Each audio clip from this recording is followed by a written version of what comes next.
Bonjour, et bienvenue dans cette nouvelle série consacrée aux expressions dans After Effects. Aujourd'hui, nous allons apprendre ce que sont les expressions, leur définition, et finalement, quels sont leurs avantages. Les expressions sont des morceaux de code inspirés du JavaScript et adaptés à After Effects, afin de manipuler beaucoup plus simplement et plus rapidement des valeurs. Prenons tout de suite un exemple.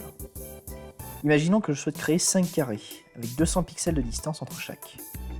Manuellement, ce processus sera long, fastidieux, puisqu'il faudra que je calcule la distance entre chaque carré, puis que je les espace en espérant n'avoir fait aucune erreur.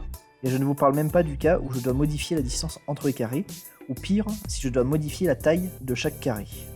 Tous les calculs seront donc à recommencer.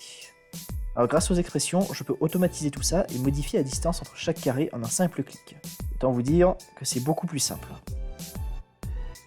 L'avantage des expressions est d'automatiser un certain nombre de tâches complexes qui demanderaient beaucoup trop de travail si elles devaient être créées manuellement, point clé par point clé. Le bénéfice le plus évident des expressions est de ne plus avoir à utiliser autant de points clés qu'auparavant.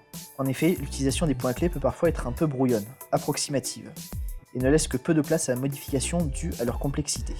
Par exemple, si je souhaite changer la couleur d'un carré au fur et à mesure de son avancée dans la composition, il me faudrait créer X points clés que je devrais modifier un à un si mon client en fait la demande. C'est très ennuyeux. Encore une fois, les expressions m'aident à gagner un temps incroyable, parce que le seul élément que j'ai à changer est le temps que mettra mon objet à traverser ma composition. Et tout le reste changera automatiquement. Alors les expressions permettent aussi de débloquer de nouvelles fonctionnalités, en liant des calques avec d'autres, et même des compositions avec d'autres compositions. Et tout ça avec très peu d'efforts. Bien sûr, même si la configuration de ces expressions vous prendra plus de temps au départ, vous y gagnerez sur le long terme. Attention toutefois, les expressions ne sont pas toujours la solution. Parfois, les expressions compliqueront une idée simple qui aurait pu se régler avec quelques points clés. Alors, le conseil que je peux vous donner, c'est si c'est plus simple d'utiliser des points clés, utilisez-les.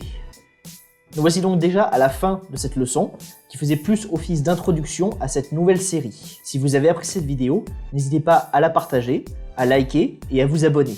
Cela me permettra de voir grandir la chaîne et de toujours continuer à créer du contenu. N'hésitez pas non plus à télécharger gratuitement en description le document qui vous permettra de suivre cette série de tutoriels pas à pas. Il ne me reste plus qu'à vous souhaiter une bonne fin de journée et à vous dire à très bientôt. Salut!